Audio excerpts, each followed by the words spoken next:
యేసు ప్రభువు సిలువలో పలికిన మూడవ మాట.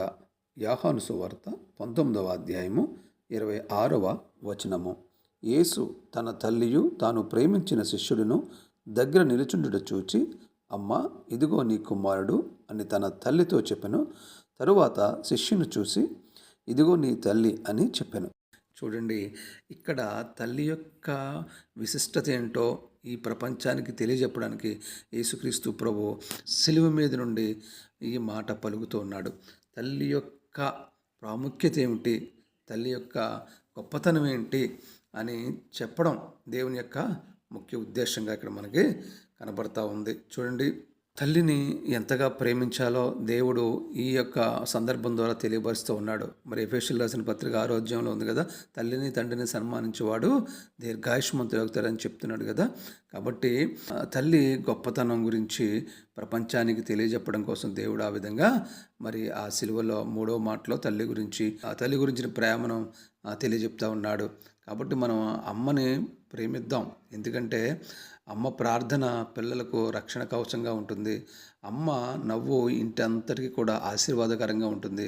అమ్మ లేకపోతే ప్రేమ అంటే ఏంటో మనకి అర్థం తెలియదు. ఈ సృష్టిలో మనల్ని అమితంగా ప్రేమించింది యేసుక్రీస్తు ప్రభు ఒక్కరే. ఆ తర్వాత ఆ స్థానము రెండవ స్థానం అమ్మదే. ఎందుకంటే మన కోసం ప్రాణం పెట్టేంత ప్రేమ యేసు ప్రభువుది. అలా మన కోసమే తిరిగి తీసుకునేంత శక్తిగల ప్రేమ యేసుక్రీస్తు ప్రభువుది. తర్వాత మళ్ళా అంత గొప్ప ప్రేమ ఎవరిదంటే అమ్మది మాత్రమే. అదే విషయాన్ని దేవుడు యేసుక్రీస్తు ప్రభు చెప్తున్నాడు. అమ్మ మన కోసం దేవుడిచ్చిన ఒక గొప్ప వరం. కాబట్టి అమ్మను మనం గౌరవిద్దాం, అమ్మను మనం ప్రేమిద్దాం, అమ్మ కోసం మనము ప్రార్థన చేద్దాం. యేసుక్రీస్తు ప్రభుల వారు సిలువలో పలికిన ఈ 3వ మాట ఆయనకున్న ప్రేమను తెలియజేస్తూ ఉంది. అంతేకాకుండా ఒక కుటుంబ వ్యవస్థ ఎలా ఉండాలో తెలియజేస్తూ ఉంది. అంతేకాకుండా తల్లిదండ్రుల పట్ల కుమారులకు ఉండవలసిన బాధ్యత ఏంటో తెలియజేస్తూ ఉంది. అంతేకాకుండా స్నేహితుల మధ్య ఉండవలసినటువంటి నిజమైన స్నేహము, నిజమైన ప్రేమ యొక్క విలువేంటో అక్కడ తెలియజేస్తూ ఉంది. గురు శిష్యుల మధ్య ఉండవలసిన బంధం ఎలాంటిదో అక్కడ తెలియజేస్తూ ఉంది.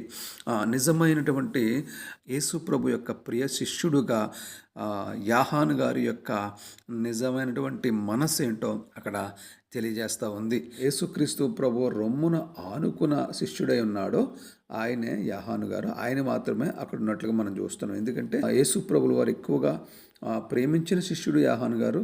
అలాగే యేసు ప్రభుని అందరికంటే ఎక్కువగా ప్రేమించిన వ్యక్తి శిష్యుడు యోహాను గారే. కనుకనే మిగతా వాళ్ళందరూ పారిపోయినప్పటికీ కూడా చివరి వరకు నిలబడ్డ వ్యక్తి యోహాను గారు. ఎందుకంటే కష్టములోనూ చివరి వరకు ఉన్న వ్యక్తి యోహాను గారు. మరణ సమయంలో కూడా దగ్గర ఉన్న వ్యక్తి యోహాను గారు. ఎందుకంటే చూడండి, నిజమైన స్నేహితుడు విడువక ప్రేమించును, దుర్దశలో అట్టివాడు సహోదరుడుగా నుండును.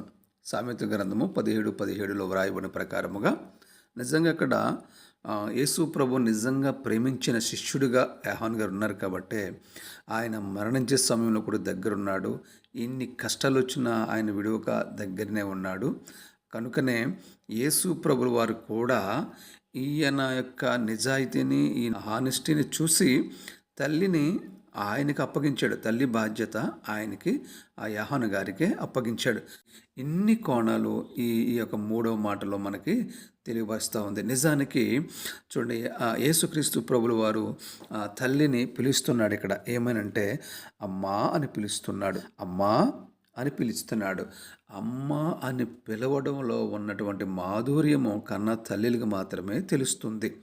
అమ్మ అని పిలిపించుకోవాలని ఈ లోకములో ఎంతోమంది స్త్రీలు ఎదురు చూస్తూ ఉన్నారు. మరి అమ్మ పిలుపుకు నోచుకోలేనటువంటి తల్లులు ఎంతోమంది ఉన్నారు. వాళ్ళ ఆ పిలుపు వినాలని, అలా పిలిపించుకోవాలని ఎంతోమంది తాహతాలాడుతూ ఉన్నారు. చూడండి, ఇక్కడ యేసుక్రీస్తు ప్రభులు వారు ఆ మరియమ్మ గారిని అమ్మా అని పిలుస్తున్నాడు. చూడండి, మనకు ఒక సామెత ఉంది, ఢిల్లీకి రాజైన అమ్మకు కొడుకే. అలాగే ప్రభువు యేసుక్రీస్తు ప్రభు లోకరక్షకుడు, దేవుడు అయినప్పటికీ కూడా ఆయన అమ్మా అని పిలుస్తున్నాడు. అంటే ఆ మరియమ్మ గారి కొడుకే కాబట్టి అమ్మా అని పిలిచాడు. ఆయనకు తల్లి కాబట్టి అమ్మా అని పిలిచాడు. చూడండి, లోకరక్షకుడు దేవుడు తనని అమ్మా అని పిలుస్తున్నప్పుడు ఆమె ఎంతగా ఆ బాధలో కూడా, అక్కడ ఉన్నటువంటి వేదనలో కూడా, యేసు ప్రభు యొక్క చనిపోయే సమయంలో వేదన అక్కడ ఉన్నప్పటికీ కూడా అమ్మ అని పిలిచిన ఆ పిలుపు ఆవిడికి ఎంతో ఆదరణనిస్తుంది, ఎంతో ఓదార్పునిస్తుంది, ఎంతో బలాన్నిస్తుంది, ఎంతో ధైర్యాన్నిస్తుంది, ఎంతో ఆ నిస్సహాయ స్థితిలో ఉన్నటువంటి ఆమెకు ఎంతో సహాయాన్ని ఇస్తూ ఉంది. అమ్మ అని ఆ పిలిచినటువంటి ఆ పిలిచి అంటున్నాడు ఆయన, తనకిష్టమైన ప్రియ శిష్యుని పిలిచి ఇదిగో నీ తల్లి అని అప్పగిస్తూ ఉన్నాడు. చూసారా, అమ్మ ఇదిగో నీ కుమారుడు అని తల్లితో చెప్పాను. ఇప్పుడు చూడండి, అమ్మ అని పిలిచి అక్కడ ఉన్నటువంటి యాహాను గారిని చూపించి, ఇదిగో నీ కుమారుడు, ఇక్కడి నుంచి ఇతనే నీ కుమారుడు, నేను ఇక ఉండట్లేదు కాబట్టి నీకు యోగక్షేమాలు చూసేటటువంటి బాధ్యత నేను ఇతని మీద పెడుతున్నాను, ఇతనే నీ కుమారుడు అని తల్లికి అప్పగిస్తూ ఆ తల్లికి ఒక కుమారుణ్ణి అక్కడ ఇస్తూ ఉన్నాడు. చూడండి, ఈ రోజులు ఎలాంటివంటే పరిస్థితులు దారుణంగా ఉన్నాయి.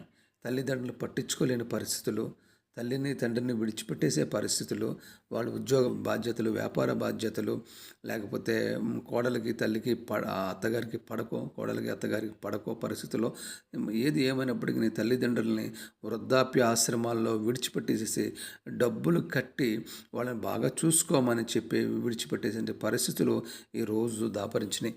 అయితే మనం నెలకి 10,000 కట్టినా 50,000 కట్టినా కానీ తల్లిదండ్రులకు మంచి మందులు, మంచి వస్త్రాలు, మంచి ఆహారము ఆ ఆశ్రమాల్లో ఇప్పించినప్పటికి కూడా దగ్గర పెట్టుకుని చూస్తే వచ్చే విలువ లక్షల రూపాయలు ఖర్చు పెట్టినా రాదు. దేవుడి మాటలను దీవించి ఆశీర్వదించునుగాక. ఆమేన్.